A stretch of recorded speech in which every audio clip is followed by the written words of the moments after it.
معصوم سے ارمان بھی دے سکتا ہوں، اپنے غصے کو نئے پہچان بھی دے سکتا ہوں، اپنے معصوم سے ارمان بھی دے سکتا ہوں، اپنے غصے کو نئے پہچان بھی دے سکتا ہوں۔ ساری دنیا کے جو گستاخ نبی ہے سن لو، ہم محمد کے لیے جان بھی دے سکتا ہوں۔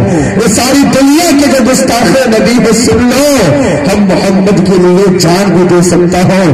آئیے حضرات مکرم بلا کسی تمید و تاخیر کی میں جناب حضرت مولانا رسول اللہ صاحب قاسمی استاد حدیث و ادب مدرسہ اسلامیہ دارالعلوم چھاپی ضلع بناسکانٹھا گجرات حضرت والا پر 4 مصرے کے ساتھ میں پڑھنے کی جسارت کر رہا ہوں کہ خود کی پہچان بن کر جیے تو صحیح۔ سامنے جو نوجوان بیٹھے ہیں برائے مہربانی آپ لوگ تھوڑا سا شانتی کا ماحول بنائیے، اس لیے کہ حضرت بہت جلد آپ کے بیچ آنے والے، بس اسی شعر کے ساتھ میں حضرت والا کو مدعو کروں گا۔ آپ لوگ جو جگہ خالی ہے اگر جگہ لے لیں گے تو بہتر ہوگا، نئی جگہ خالی ہے تو کم سے کم آرام سے شانتی کا ماحول بنا کر کے کھڑے رہیے۔ سردے کی خود کی پہچان بن کر جیے تو صحیح، تم نگہبان بن کر جیے تو صحیح، خود کی پہچان بن کر جیے تو صحیح، تم نگہبان بن کر جیے تو صحیح، یہ زمانہ ادب سے جھکائے گا سر، پہلے مسلمان بن کر جیے تو صحیح، یہ زمانہ ادب سے جھکائے گا سر، پہلے مسلمان بن کر جیے تو صحیح۔ مائک پر جناب حضرت مولانا رسول اللہ صاحب۔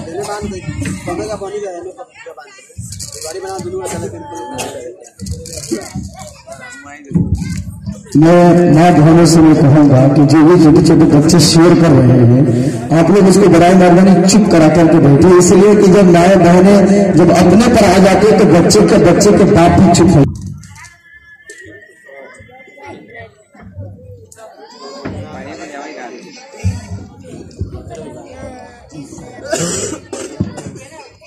ان الحمد للہ نحمده ونستعينه ونستغفره ونؤمن به ونتوكل عليه ونعوذ بالله من شرور أنفسنا ومن سيئات أعمالنا من يهده الله فلا مضل له ومن يضلل فلا هادي له ونشهد أن لا إله إلا الله وحده لا شريك له ونشهد أن سيدنا وشفيعنا وسندنا ومولانا محمدا عبده ورسوله أما بعد فأعوذ بالله من الشيطان الرجيم بسم الله الرحمن الرحيم وإذ قال لقمان لابنه وهو يعظه يا بني لا تشرك بالله إن الشرك لظلم عظيم يا بني أقم الصلاة وأمر بالمعروف وانهى عن المنكر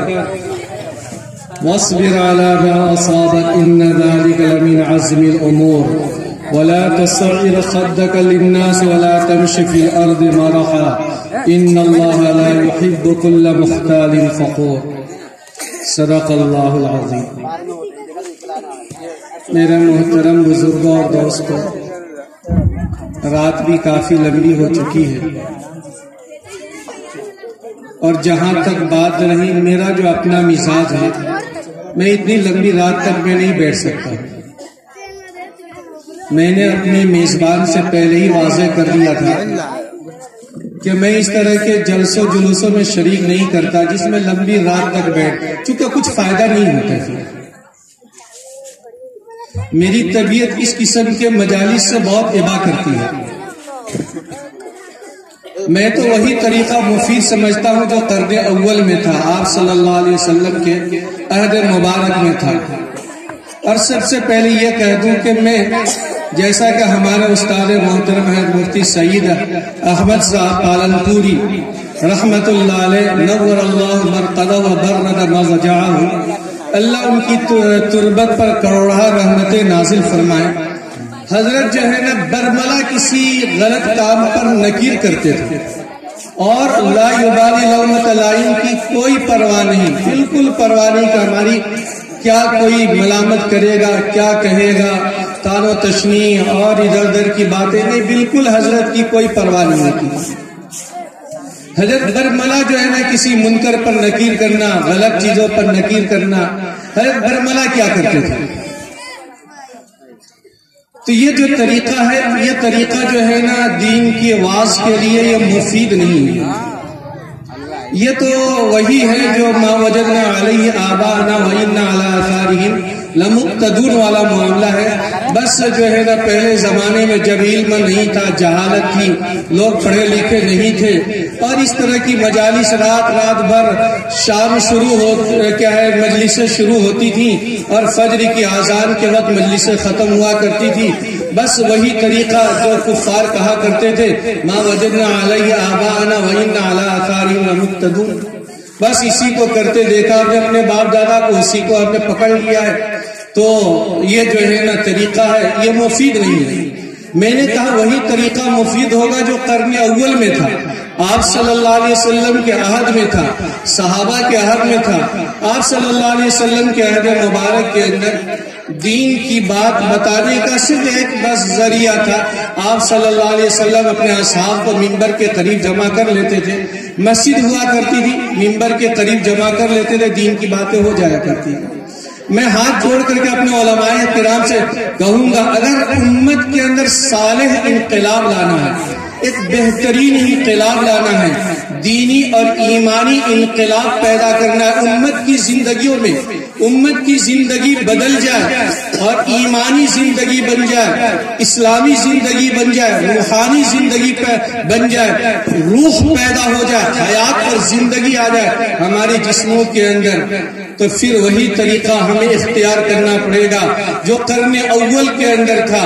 آپ صلی اللہ علیہ وسلم کا طریقہ تھا کہ آپ صلی اللہ علیہ وسلم جب دین کی بات کرنی ہوتی تو اپنے اصحاب کو جو ہے نا جمع کر لیتے، ممبر کے قریب جمع کر لیتے، جمع ہو جاتے، آپ صلی اللہ علیہ وسلم دین کی باتیں سنا دیا کرتے تھے.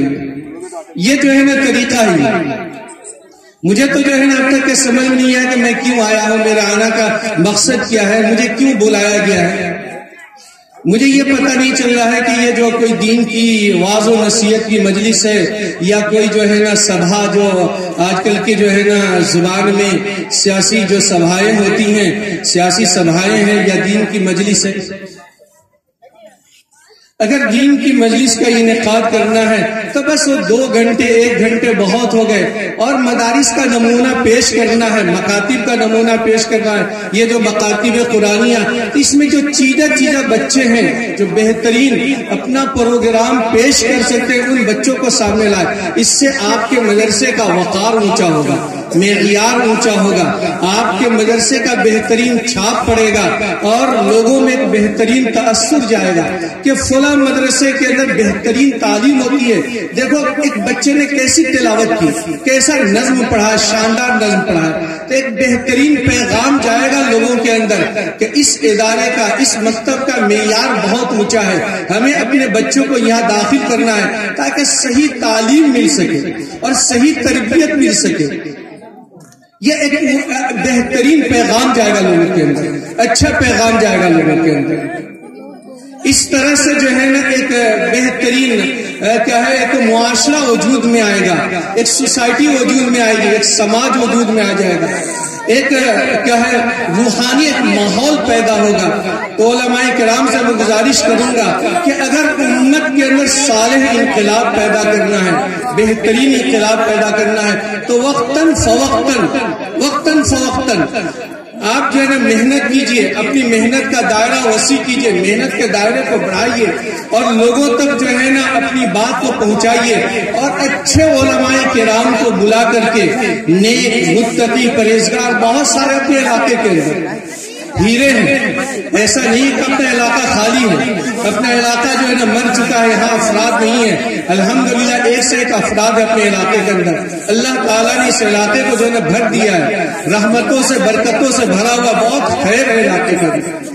تو ایسے علماء کرام کو بلائے اور 1 گھنٹے کا، پونے گھنٹے کا پروگرام رکھے، لوگ شوق سے سنیں گے. اگر پروگرام مختصر ہوگا، ہلکا ہوگا اور بہترین پروگرام ہوگا، کوئی عالم دین آ کر کے کسی موضوع پر بیان کریں گے، لوگ غور سے ان کی باتیں سنیں گے. جیسا کہ جو ہے میں کہوں، ابھی جو ہے میں نے آیت کریمہ پڑھی ہے حضرت لقمان نے اپنے بیٹے کو نصیحت کی. مرتے وقت انہوں نے اپنے بیٹے، ہر ایک آدمی جب مرتا ہے، انتقال کا وقت قریب ہوتا ہے تو اپنے وارثوں کو نصیحت کرتا ہے. حضرت لقمان نے بھی ایسا ہی کیا. کوئی لمبی چوڑی گفتگو نہیں کی، بس مختصر سی جب ان کی وفات کا وقت آیا، انتقال کا وقت آیا، تو اپنے جو ہے نا بیٹوں کو بلا کر کے جو ہے نا نصیحت کی. کیا نصیحت کی؟ قرآن جو ہے نا اس منظر کو جو ہے نا کھینچتا ہے. قرآن کریم جو ہے نا اس کی عکاسی کرتا ہے. وَإِذْ قَالَ لُقْمَانُ لِابْنِهِ وَهُوَ يَعِظُهُ يَا بُنَيَّ لَا تُشْرِكْ بِاللَّهِ إِنَّ الشِّرْكَ لَظُلْمٌ عَظِيمٌ. نصیحت کیا کرتے ہیں؟ عقیدے کا اصلاح. دیکھیں عقیدے کا اصلاح. ایک باپ کو ایسا ہی درد ہونا چاہیے جیسا کہ حضرت لقمان کو اپنی اولاد کا درد تھا. آپ بھی باپ والے کیا ہے، باپ ہیں، آپ کی اولاد ہے. جس طرح میں بھی ایک باپ ہوں، میری بھی اولاد ہے. تو ہر باپ کو جو ہے نا اپنی اولاد کا درد ہوتا ہے اور اپنی اولاد کی زندگی کو کامیاب دیکھنا چاہتا ہے. لیکن سب سے کامیاب زندگی وہ ہے جو آخرت کے اعتبار سے کامیاب ہو جائے، آخرت کے اعتبار سے، اور اس کی زندگی قرآن اور حدیث کے سانچے میں ڈھل جائے. حضرت لقمان نے یہی کی، اپنے بیٹوں کو آخرت سے متعلق وصیت کی تاکہ آخرت کی زندگی اس کی کامیاب ہو جائے. حضرت لقمان کیا کہتے ہیں؟ وَهُوَ يَعِظُهُ يَا بُنَيَّ لَا تُشْرِكْ بِاللَّهِ. حضرت لقمان نے اپنے بیٹے کو نصیحت کرتے ہوئے کہا، بیٹا لا تشرک باللہ، دیکھو اللہ کے ساتھ کسی کو شریک مت کرنا. حضرت لقمان نے اپنے بیٹوں کو بلایا اور بلانے کے بعد نصیحت کی، بیٹا دیکھو اللہ کے ساتھ کسی کو شریک مت کرنا. اللہ کی ذات میں، صفات میں، اس کی عبادت میں اللہ ایک ہے، احد ہے، صمد ہے، لم یلد ہے ولم یولد ہے. نہ اس کا کوئی شریک ہے، نہ اس کی ساجی ہے، نہ اس کا کوئی مثیل ہے، نہ نظیر ہے. اللہ ہر قسم کے مثیل سے، نظیر سے، شریک سے، ساجی سے اللہ پاک ہے. شرک مت کرنا بیٹا، شرک مت کرنا. ان الشرک لظلم عظیم. حضرت لقمان نے اپنے بیٹے سے کہا، بیٹا شرک بہت بھاری گناہ ہے، یہ بہت بڑا ظلم ہے، ظلم ہے یہ. اللہ کی ذات میں کسی کو تم نے شریک کیا، بہت بڑا ظلم کا کام کرو گے. حضرت لقمان نے اپنے بیٹے کو عقیدے کے اعتبار سے سمجھایا کہ بیٹا پہلے عقیدہ درست کرو. عقیدہ درست ہوگا تو کوئی بھی عمل اللہ کے ہاں تمہارا مقبول ہوگا. اگر عقیدے کے اندر خرابی آ گئی تو بڑا سے بڑا عمل اللہ کے ہاں تمہارا قبول نہیں ہوگا، تمہارے منہ پر مار دیا جائے گا. تو عقیدے میں سب سے بنیادی چیز جو ہے اللہ کی وحدانیت ہے، اللہ کی توحید ہے. اللہ کو ایک جاننا ہے، اللہ کو ایک ماننا ہے، اس کی ذات میں بھی ایک ماننا ہے، صفات میں بھی ایک ماننا ہے، اس کی عبادت میں کسی کو شریک نہیں کرنا ہے. حضرت لقمان نے سب سے پہلے عقیدہ توحید کو سمجھایا، اپنے بیٹوں کو عقیدہ توحید کی نصیحت کی. لا تشرک باللہ ان الشرک لظلم عظیم. ہم بھی باپ والے باپ ہیں، اولاد ہے ہماری. ہم اپنے بیٹوں کو کم سے کم جو ہے نا 5 منٹ دن میں تو وقت دیں، 24 گھنٹوں میں وقت دیں اور انہیں جو ہے نا عقیدہ توحید کو سمجھائیں، اللہ کی وحدانیت کو سمجھائیں، اللہ کے ایک ہونے کو سمجھائیں. بیٹا اللہ ایک ہے. انزل من السماء ماء مبارکا، اللہ تعالیٰ نے بہترین پانی جو ہے نا آسمان سے اتارا ہے. انزل من المزن، اللہ نے بادلوں سے پانی برسایا ہے. اور اللہ تعالیٰ خلق الارض والسماوات، زمین اور آسمان کو پیدا کیا. خلق الانس والجن، اللہ نے انسان اور جنات کو پیدا کیا. خلق الحجر والشجر، اللہ تعالیٰ نے حجر و شجر کو پیدا کیا. وخلق كل شيء، اللہ تعالیٰ نے ہر چیز کو پیدا کیا. ہر چیز کا خالق بیٹا اللہ ہے، اللہ ہی نے سب کو پیدا کیا ہے. اللہ نے اپنی جو ہے نا قوت اور اپنے ارادے سے سب کو پیدا کیا. اللہ کی اس قوت اور مشیت کے اندر کوئی شریک نہیں ہے. اللہ نے تم کو بھی پیدا کیا، مجھے بھی پیدا کیا، تم کو بھی پیدا کیا، اور ساری کائنات کی چیزوں کو پیدا کرنے والا، بنانے والا میرا رب ہے. آسمان کو پیدا کرنے والا رب ہے اور زمین کو بھی پیدا کرنے والا. دیکھو جو ہے زمین کو میرا رب نے، یہ اللہ کی ذات کو سمجھا اپنی اولاد، اللہ کی ذات کو. دیکھو بیٹا اللہ نے زمین کو اللہ نے کیسے پیدا کیا. اتنا سخت نہیں پیدا کیا کہ اس سے ہم فائدہ نہیں اٹھا سکتے، اور نہ اتنا نرم پیدا کیا کہ اس کے اندر ہم پھنس جائیں، بلکہ اللہ نے زمین کو معتدل بنایا، اعتدال کے ساتھ زمین کو پیدا کیا ہے، زمین کے اندر اعتدال کو باقی رکھا ہے تاکہ اس زمین سے ہم فائدہ اٹھا سکے۔ چانچہ اسی اعتدال کا نتیجہ ہے کہ زمین سے ہم فائدہ اٹھا سکے۔ دیکھو بیٹا، اللہ نے آسمان کو کیسے پیدا کیا ہے، اور آسمان میں کیسی کیسی برجیں بنائی ہیں، کیسے چاند اور ستارے اور یہ سارا نظام کائنات کیسے چل رہا ہے، اور کون چلا رہا ہے، اس کے پیچھے کون ہے بیٹا، ذرا یہ تو بتاؤ۔ تو اللہ کی ذات کو سمجھائے، اللہ کی وحدانیت، اللہ کی وحدانیت کو سمجھائے، اللہ کی وحدانیت۔ پھر ہے جب توحید کو ہے تو لقمان نے اپنے بیٹوں کو سمجھا لیا، عقیدہ توحید کو سمجھا لیا۔ اس کے بعد جو ہے نا، اب اعمال کی ترغیب دیتے ہیں، اب اعمال کے لائن سے انہیں نصیحت کرتے ہیں، بیٹا اب تو یہ بات سمجھ میں آ گئی کہ اللہ ایک ہے، اس کی ذات میں کسی کو شریک نہیں کرنا ہے، اب آگے جو کام کرنا ہے بیٹا وہ سمجھ لو، اعمال کے لائن سے جو کام کرنا ہے وہ سمجھ لو۔ حضرت لقمان نے اپنے بیٹوں کو نصیحت کیا، بنی اقیم الصلاۃ، بیٹا نماز قائم کرنا، نماز پڑھنا، نماز پڑھنا، اقیم الصلاۃ، نماز قائم کرنا، وامر بالمعروف، اور بھلی باتوں کا لوگوں کو حکم کرنا، اچھی باتوں کا حکم کرنا، نیکی کا لوگوں کو حکم کرنا، ونہ عن المنکر، اور برائی سے لوگوں کو روکنا۔ یہ ہے کہ لقمان نصیحت کر رہے ہیں اپنے بیٹے کو، اپنے بیٹوں کو نصیحت کر رہے ہیں۔ سب سے پہلی بات اعمال کے لائن سے کیا نصیحت کی؟ اقیم الصلاۃ یا بنیا، کہا میرے پیارے، میرے پیارے۔ ہم بھی اپنے بیٹوں کو، اولاد کو اگر اچھے انداز میں سمجھائیں گے، ڈھنگ سے سمجھائیں گے، ضرور بات وہ سمجھے گی ہماری، ایسا نہیں کہ ہماری بات کو ٹھکرا دے گی۔ ڈھنگ سے سمجھا، بہت پیار سے، محبت سے، جیسا کہ ہے کہ لقمان نے کہا یا بنیا، میرے پیارے، میرے پیارے، اقیم الصلاۃ، نماز کو قائم کرنا، نماز پڑھنا۔ نماز بڑی اہم عبادت ہے، نماز کو ترک مت کرنا، نماز کبھی مت چھوڑنا۔ اور آگے کہا وَأْمُرْ بِالْمَعْرُوفِ، بیٹا دنیا میں اللہ نے بھیجا ہے، نیکی کا کام کرنے کے لیے بھیجا ہے، بھلائی کا کام کرنے کے لیے بھیجا ہے، بیٹا نیکی کا حکم دینا، خود نیک کام کرنا اور دوسروں کو نیکی کا حکم دینا۔ اور آگے کا وَنْهَ عَنِ الْمُنْكَرِ، اور برائی سے روکنا۔ یہ تمہاری ذمہ داریوں میں ہے بیٹا، بھلائی کا حکم کرنا، برائیوں سے روکنا، خود اس پر جمنا بھی ہے اور لوگوں کو اس کی دعوت بھی دینی ہے، نیک کام کرنا ہے، اس پر جمنا ہے۔ اسی سے زندگی میں برکتیں آتی ہیں اور زندگی کے اندر انقلاب آتا ہے، زندگی خدائی زندگی بنتی ہے، ربانی زندگی بنتی ہے، ایمانی زندگی بنتی ہے، اور زندگی کے اندر نور پیدا ہوتا ہے اور نور سے بڑے بڑے کام نکلتے ہیں۔ یہ اس پر جمنا ہے۔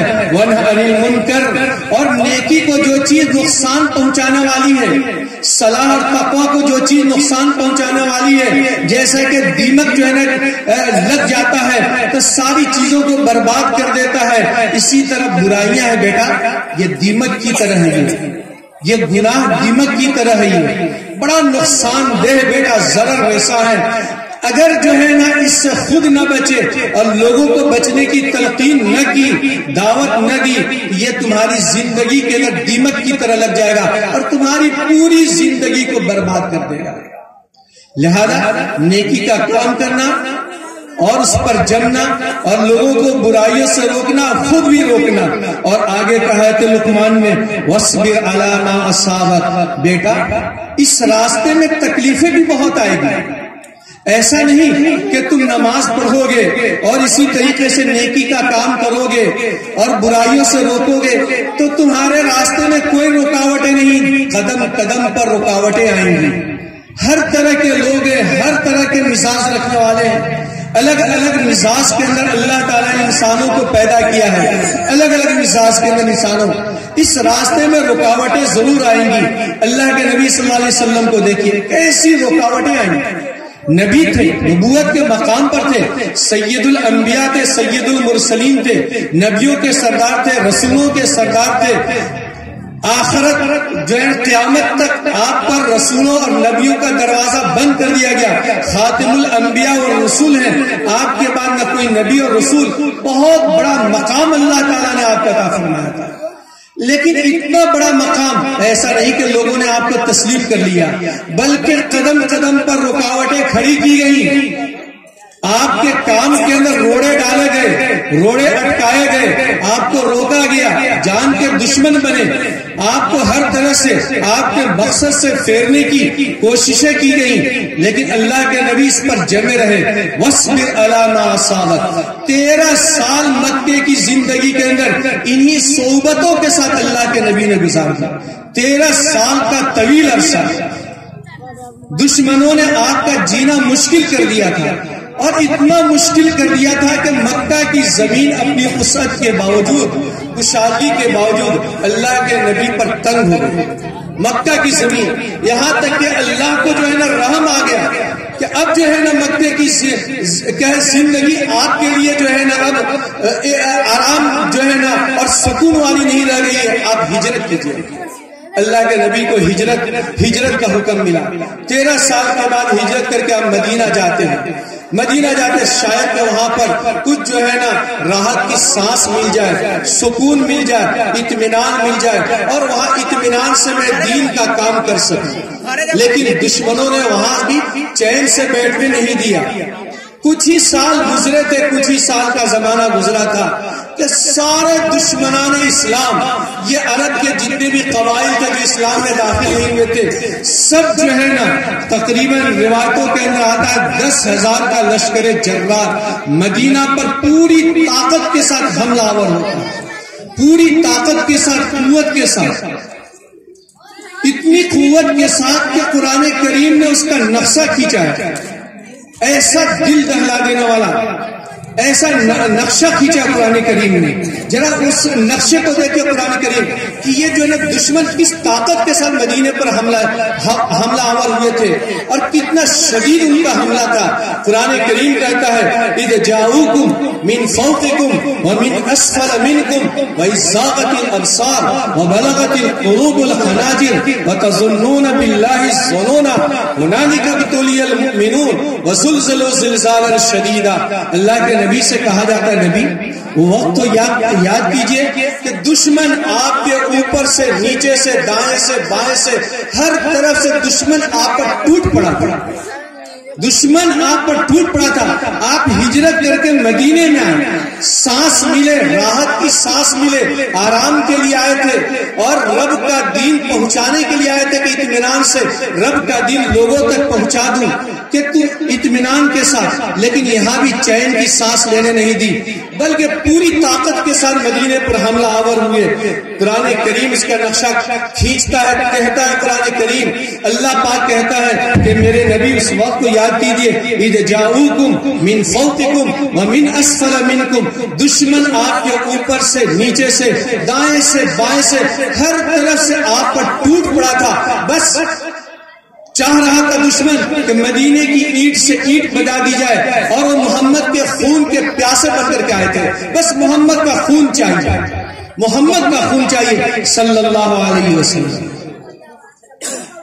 اور قرآن کریم آگے کہتا ہے، قرآن کریم آگے کہتا ہے وَإِذْ زَاغَتِ الْأَبْصَارُ، ایسے حالات پیدا ہو گئے تھے مدینے کے اندر، حالات نبی میں بلس سے نفیس موجود ہے صحابہ میں، لیکن ایسے حالات پیدا ہو گئے زاغت الابصار، مسلمانوں کی جو ہے نا، ایمان والوں کی آنکھیں جو ہے نا پتھرا گئی، کچھ نظر نہیں ہے، ایسا خوفناک ماحول، ایسا وحشتناک ماحول، چونکہ دشمن چاروں طرف سے چڑھ بیٹھا تھا، چاروں طرف سے دشمن چڑھ بیٹھے تھے۔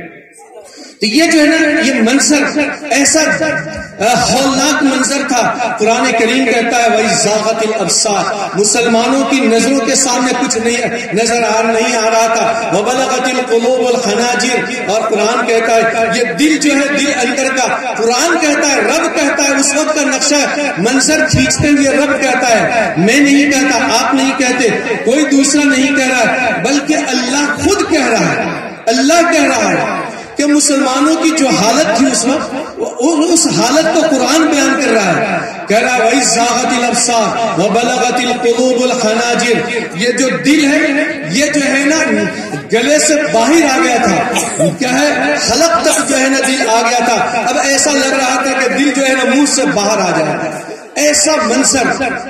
وَتَظُنُّونَ بِاللَّهِ الظُّنُونَ، اور مسلمان بھی طرح طرح کے اللہ کے بنسبت گمان کرنے لگے کہ مسلمان جو ہے نا اللہ ایمان والوں کا ہے تو متى نصر اللہ، اب اللہ کی مدد کب آئے گی، اب نہیں آئے گی تو کب اللہ کی مدد آئے گی، متى نصر اللہ، متى نصر اللہ، متى نصر اللہ، کب اللہ کی مدد آئے گی۔ قرآن کہتا ہنالک ابتلی المؤمنون، اس وقت ایمان والوں کو جھنجھوڑا گیا، انہیں آزمایا گیا، وزلزلوا زلزالا شدیدا، سخت جھنجھوڑا گیا۔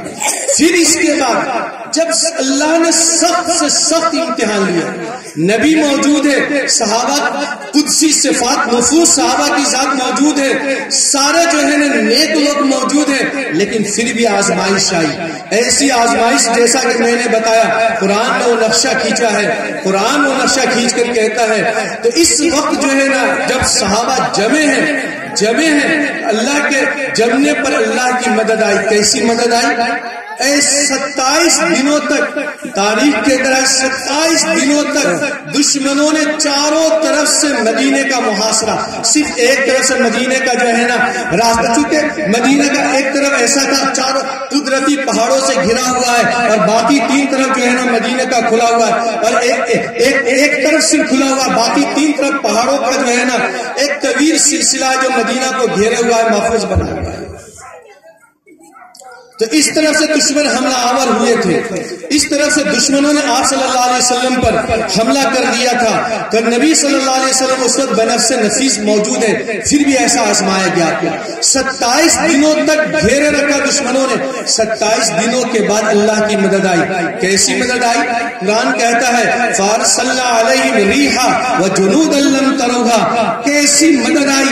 اللہ پاک قرآن کے اندر کہتا ہے اللہ نے ہوا بھیجی، ہواؤں بہت تیز و تند ہوائیں بھیجی، وَجُنُودًا لَّمْ تَرَوْهَا، اللہ کہتا ہے ہمیں لشکر بھیجا آسمان سے فرشتوں کی صورت میں، جُنُودًا لَّمْ تَرَوْهَا، جو کسی کو نظر نہیں آ رہا، ایسا لشکر اللہ نے، اور ایسی سخت ہوائیں بھیجی، اور ٹھنڈ کی رات تھی، ٹھنڈی ہوائیں چل رہی تھی، اور اتنی جو ہے نا ہوائیں تیز تھی، ان کے چولہے جو ان کے دیگر جو چولہوں پر چڑھے ہوئے تھے سارے چولہے الٹ گئے، اور ان کے جو تنابی تھی تنابی بھی اکھڑ گئی، شامیانے بھی اکھڑ گئے۔ اب دیکھا کہ صورتحال بہت گمبھیر ہے، خطرناک ہے۔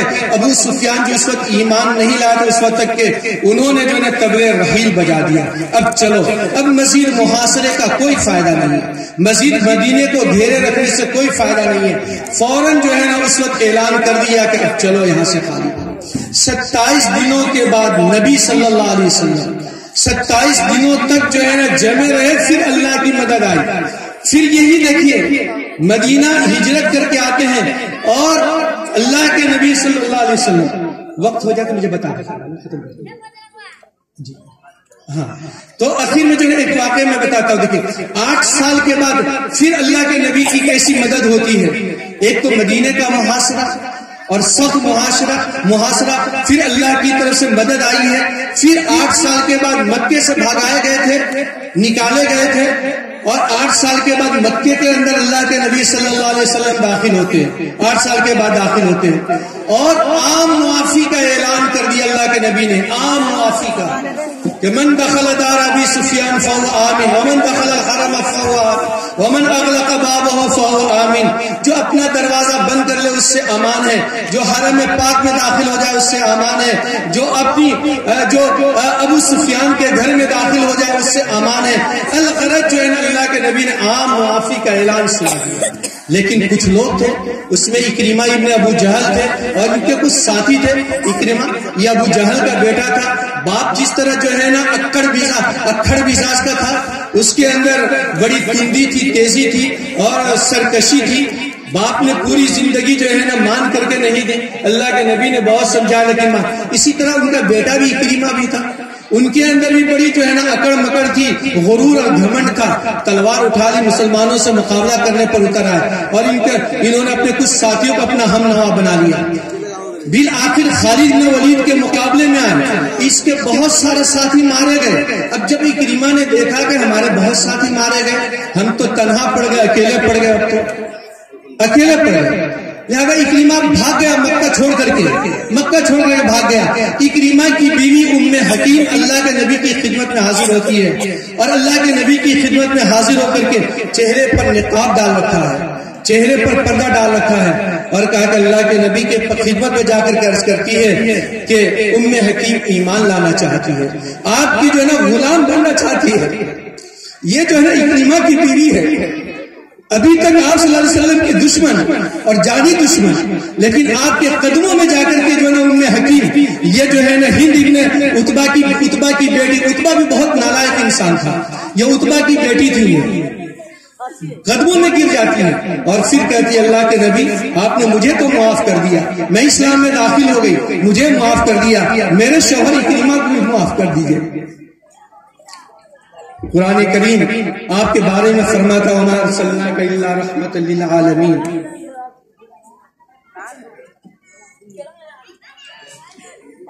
آپ کو تو ہم نے دنیا والوں کے لیے رحمت بنا کر کے بھیجا ہے۔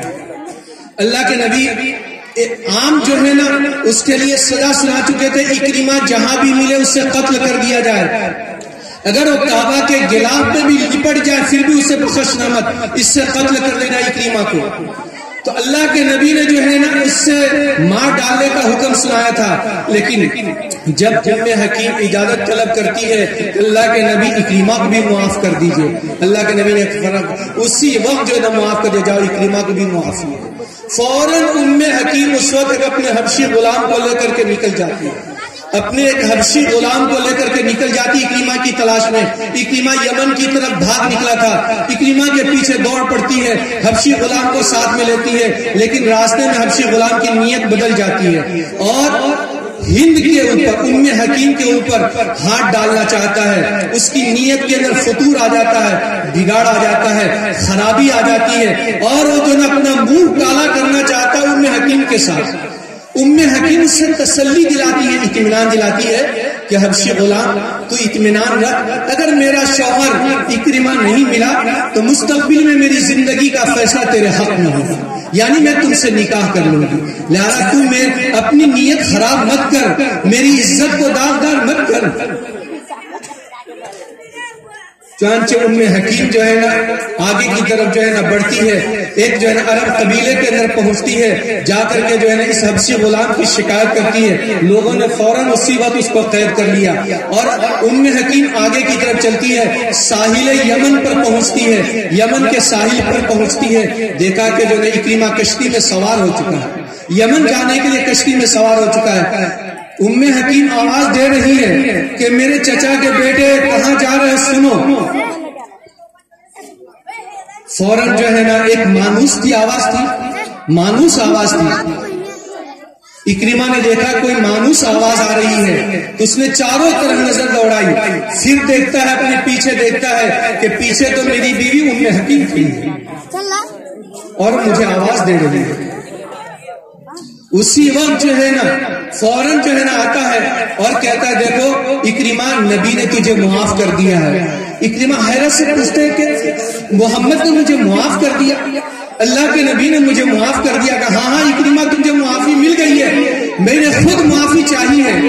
یہ تو بتاؤ ام حکیم تم نے خود معافی چاہی، تم نے اپنی زبان سے معافی چاہی ہے؟ ام حکیم کہتی ہے ہاں میں نے اپنی زبان سے براہ راست میں نے تمہارے لیے معافی طلب کی ہے اور انہوں نے تجھے معاف کر دیا ہے، تم میرے ساتھ چلو، وہ تو نبی رحمت ہے، سارے جہان کے لیے رحمت بنا کر کے بھیجے گئے، انہوں نے مجھے بھی معاف کیا، تجھے بھی معاف کر دیا ہے۔ اب اکرمہ جو ہے نا اپنی بیوی ام حکیم کے ساتھ آتا ہے، جب مدینے کے اندر آتا ہے اللہ کے نبی مسجد نبی میں تشریف فرماتے، اکرمہ کچھ دور پر ہے کہ اللہ کے نبی بیٹھے ہوئے تھے مسجد نبی کے اندر، چادر آپ کے جسم پر تھی، اللہ کے نبی صلی اللہ علیہ وسلم کھڑے ہو کر کے بڑھ کر کے اکرمہ کا استقبال کرتے ہیں۔ روایتوں کے اندر آتا ہے کہ آپ کے جسم مبارک سے چادر بھی اتر گئی، یعنی ایک دشمن کا اس طرح آپ صلی اللہ علیہ وسلم نے استقبال کیا، بڑھ کر کے استقبال کیا۔ اتنا جو ہے نا یہ جانی دشمن تھا، بڑھ کر کے استقبال کیا ہے یہ. تو دیکھیے میں یہ اس واقعے سے یہ بتانا چاہتا ہوں کہ اللہ کے نبی پر کیسی کیسی دعوت کے کاموں میں رکاوٹیں آئی اور کیسے صبر سے کام لیا ہے. تو آپ اپنی اولاد کو جو ہے نا، اب میرا وقت ختم ہو چکا ہے، اتنا ضرور کریں 24 گھنٹے میں کم سے کم 5 منٹ ضرور نکالیں. ابھی دیکھیے جو ہے نا ایک ارتداد کی آندھی چل رہی ہے، مسلم لڑکیاں غیر مسلموں کے ساتھ جا رہی ہیں. آپ نے سوشل میڈیا پر بہت دیکھا ہوگا. آپ سمجھائیں اللہ کے واسطے. پرفتن زمانہ ہے، فتنوں سے بھرا ہوا زمانہ ہے. آپ اور ہم اپنے گھر کے بارے میں مطمئن مت بیٹھے. کب گھر میں آگ لگ جائے کچھ کہا نہیں جا سکتا ہے. اس جو ہے نا ترقی یافتہ زمانے میں ہر گھر میں آگ لگا رکھی ہے. لہذا ایسے جو ہے نا پرفتن زمانے کے اندر کم سے کم اپنی اولاد کے لیے، چاہے وہ ہمارے بیٹے ہوں یا ہماری بیٹیاں ہوں، 5 منٹ ان کو ضرور سمجھائیں. 5 منٹ. دیکھیے ایک لمبا سلسلہ ارتداد کا چل چکا ہے. بہت سی مسلم لڑکیاں غیر مسلم لڑکوں کے ساتھ بھاگ رہی ہیں، نکاح کر رہی ہیں، مرتد ہو رہی ہیں، کافر ہو رہی ہیں. ان کے ایمان کا مسئلہ ہے یہ. لہذا سمجھائے کہ محبت کے ساتھ، میری بیٹی میں نے تجھے بڑی محبت سے پالا ہے، بڑے ناز و انداز سے پالا ہے، اور سارا سکون آرام تمہاری راحت کے لیے میں نے قربان کر دیا ہے. میری بیٹی اگر کوئی بدماش نالائق نکما اگر تمہیں جو ہے نا اپنی غلط باتوں سے تمہیں بہلانا چاہے اور جو ہے نا وہ اپنی جو ہے نا غلط وعدوں سے تمہیں جو ہے نا بہلانا چاہے تو اس کے وعدوں میں بتانا بیٹی جو ہے نا یہ نالائق ہوتے ہیں، یہ فروڈی قسم کے لوگ ہوتے ہیں، یہ تمہاری زندگی کو برباد کر دیں گے. چاہے ایسے بے شمار واقعات جہاں بھی یہ مسلم لڑکیاں غیر مسلموں کے ساتھ گئی ہیں، مہینہ 2 مہینہ نہیں، اس کے جسم کے ٹکڑے کیے گئے، جسم کے ٹکڑے کیے. چونکہ جو وعدے تھے وعدے نبھائے نہیں گئے. اب وہ لڑکی جو ہے نا وعدہ نبھانے کے لیے کہتی ہے اور وہ نالائق نبھانے کے لیے تیار نہیں ہے. نتیجہ کیا نکلتا ہے کہ جسم کے کئی ٹکڑے کر دیے گئے. ایک نہیں کئی ایسے واقعات جو ہے نا سامنے آ چکے ہیں. لہذا اپنے بیٹوں کو بھی سمجھائے. یہ جو ہے نا زمانہ بہت زیادہ ہماری فکروں کا زمانہ ہے، بہت زیادہ اپنے گھر پر توجہ دینے کا زمانہ ہے. یہ توجہ دینے کا زمانہ ہے، اپنے گھر پر توجہ دینے کا. باہر کی دنیا سے زیادہ اپنے گھر کی اوپر نظر رکھیں. مطمئن نہ ہو کتنی صالح کیوں ہو ہے. تو دیکھو یوسف علیہ السلام نبی ہے. یوسف کا تو ما ابرئ نفسی ان النفس لامارۃ بالسوء، میں اپنے آپ کو پاک نہیں سمجھتا. ہے تو یوسف نبی تھے، نبوت کے مقام پر تھے. حالانکہ انبیاء معصوم ہوتے ہیں، ساری خطاؤں سے معصوم ہوتے ہیں، لیکن اللہ ہے تو یوسف کہتے ہیں میں اپنے آپ کو پاک نہیں سمجھتا ہوں. یہ نفس جو ہے نا یہ شیطان، یہ اندر جو ہے نا اندر یہ شیطان بیٹھا ہوا ہے، انسان کو گناہوں کی طرف لے جاتا ہے. لہذا اپنے گھر سے مطمئن نہ ہو، بے فکر نہ ہو. گھر کی سب سے زیادہ ہم خبر رکھیں. ہمارے گھروں کے اندر یہ آگ جل رہی ہے، کب یہ بھڑک جائے کچھ کہا نہیں جا سکتا. لہذا سب سے زیادہ تیز نظر رکھنے کی ضرورت ہے اور نہایت پیار سے محبت سے اور سمجھانے کی ضرورت ہے. انشاءاللہ بات سمجھ میں آئے گی. انہی باتوں پر اپنی بات کو ختم کرتا ہوں. وآخر دعوانا الحمدللہ.